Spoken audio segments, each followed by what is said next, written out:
अकेले किस्सों की दास्तां के सिलसिले शुरू हुए, बनके कहानियां कहानियां।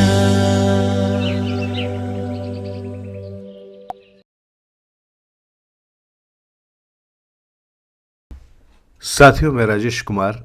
आइए सुनते हैं आज की कहानी। आज की कहानी है जंगल में राजकुमारी। एक राजा के 7 बेटियां थी। एक दिन राजा ने सातों को बुलाया, बैठाया और बारी बारी से पूछने लगे कि तुम किसके भाग्य से खाती हो। एक राजकुमारी ने कहा कि आपके भाग्य से खाती हूं। दूसरी ने कहा कि पिता के भाग्य से खाती हूं।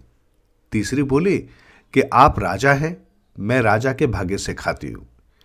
इसी प्रकार 6 ने उत्तर दिया। राजा प्रसन्न हो उठा। अब 7वीं, जो सबसे छोटी थी, उससे राजा ने पूछा कि बेटी, तुम बताओ किसके भाग्य से खाती हो। छोटी राजकुमारी ने उत्तर दिया कि पिताजी, संसार के सभी प्राणी अपने अपने भाग्य से खाते हैं, मैं भी अपने भाग्य से खाती हूं। इतना सुनते ही राजा का पारा चढ़ गया। क्रोध में भरकर मंत्री से बोला कि इसे वन में छोड़ आइए, देखूं कि इसका भाग्य कितना बलवान है, कैसे बिना मेरे इसे भोजन मिल जाता है। जो कोई उसे भोजन देगा उसकी भी खैर नहीं। छोटी राजकुमारी जंगल में छोड़ दी गई। वो सोचने लगी, मैंने तो कोई अपराध किया नहीं, फिर भी सजा मिली, पर मुझे ईश्वर पर भरोसा है। दिन बीता, रात आई। पेड़ पर चढ़कर बैठे बैठे रात बिता दी। प्रातः उठी तो एक बावड़ी दिखाई दी। वो उसमें उतरकर हाथ मुंह धोने लगी तो बावड़ी सूख गई। उसमें नीचे जाने की सीढ़ियां बनी थी। उसे बहुत आश्चर्य हुआ, पर उसमें उतर गई। आगे चली तो क्या देखती है कि एक राजकुमार खड़ा है। पहले तो वो डरी, पर जब थोड़ी देर तक वो आकृति हिली डुली नहीं तो जान गई कि ये मूर्ति है। उसको छूकर देखने लगी तो वो एक फाटक बन गया। फाटक में प्रवेश कर गई तो क्या देखती है कि वहां खूब सुंदर बागीचा है। उसके बीचों बीच एक पोखर है। पोखर में स्नान किया, भूखी प्यासी थी। बगीचे में गिरे फल उठाकर खाया, जल पिया और थकने के कारण वहीं सो गई। इतने में उसने सपना देखा कि एक महात्मा जी आकर कह रहे हैं कि बेटी, तुम घबराओ नहीं, साहस से काम लो। जगने पर तुम्हें एक राजकुमार मिलेगा, उसका स्पर्श करोगी तो वो फाटक बन जाएगा। तुम उस फाटक के भीतर प्रवेश कर जाना। आगे तुम्हें महल मिलेगा। उसमें स्नान करके पार करने के बाद एक कमरा मिलेगा जिसमें 7 राजकुमार सोते हुए मिलेंगे। उनकी सबकी सूरत एक सी होगी। तुम सातों का स्पर्श करती हुई आगे बढ़ जाना। वे सातों जाग जाएंगे। तुम रुकना नहीं, उससे आगे की कोठरी में चली जाना। वहां एक और सुंदर राजकुमार सोया होगा। उसका स्पर्श करोगी तो वो भी जाग जाएगा। उसके उठते ही उसके गले में माला डाल देना, वही तुम्हारा पति होगा। कहकर महात्मा जी अंतर्ध्यान हो गए। राजकुमारी अचकचाकर उठ बैठी। सामने देखा तो राजकुमार की मूर्ति खड़ी थी। राजकुमारी के स्पर्श करते ही वो फाटक बन गया। सामने फुलवारी आ गई। राजकुमारी ने फूल चुनकर एक माला बनाई और आगे चल दी। आगे एक महल का फाटक मिला, उसमें प्रवेश कर गई। 7 कोठरियां पार करने के बाद एक कोठरी मिली, उसमें 7 राजकुमार सो रहे थे। सातों कुमार राजकुमारी के स्पर्श से उठ बैठे। अब राजकुमारी ने अगली कोठरी में प्रवेश किया। वहां सबसे सुंदर राजकुमार सो रहा था। राजकुमारी ने उसके मस्तक पर हाथ रखा तो वो भी उठ बैठा। उठते ही राजकुमारी ने उसके गले में माला डाल दी।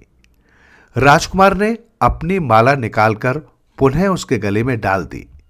महल में चारों ओर तुरही और नगाड़े बज उठे। धूमधाम से दोनों का विवाह संपन्न हुआ। राजकुमारी ने जिज्ञासा प्रकट की कि ये सब क्या रहस्य है। राजकुमार ने बताया कि ये सब नाग नागिन के शाप से हुआ था। नाग नागिन हमारे खजाने की रक्षा किया करते थे। वर्ष में एक बार वे कार्तिक की चांदनी रात में विहार करने हेतु बाहर निकलते थे। एक बार नाग युगल अपनी सुध बुध खोकर प्रणय के लिए उत्सुक था। उसी समय मेरे सातों भाई उधर से निकले। उन्हें देखकर हंस पड़े। इससे नाग को क्रोध आ गया और उन्होंने शाप दे दिया। तब से सातों भाई पत्थर की तरह सो गए। मुझे भी शाप दे दिया।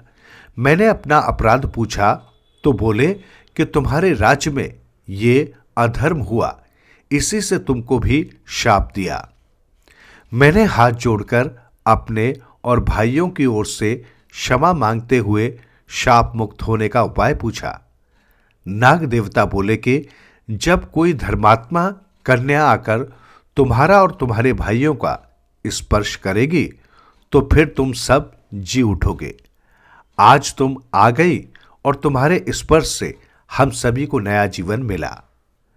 अब राजकुमारी ने भी अपनी कथा सुनाई कि किस प्रकार बिना अपराध के ही उसके पिता ने उसे निर्वासन का दंड दिया था और कैसे कैसे वो यहां तक पहुंची। अब राजा राजकुमार बना और राजकुमारी रानी। दोनों सुख से रहने लगे, राज करने लगे। उनके राज्य में कोई दुखी नहीं था।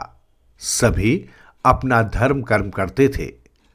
बहुत दिन बीत गए तो राजकुमारी ने कहा, मेरा मन करता है कि अपने पिता के घर जाऊं। मेरी मां रो रो कर प्राण दे रही होगी। पिता भी अब पश्चाताप कर रहे होंगे। राजा बोले कि चलो, मैं भी चलूंगा।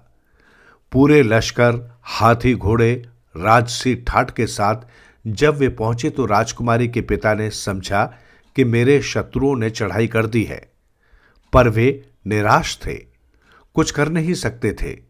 सारा माल खजाना चुक गया था। सारी प्रजा दुखी थी। राजा रानी रात दिन बेटी की याद में आंसू बहाया करते थे।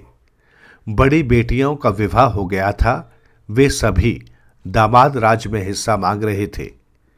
इतने में छोटी राजकुमारी रानी बनी पिता के सामने खड़ी हो गई।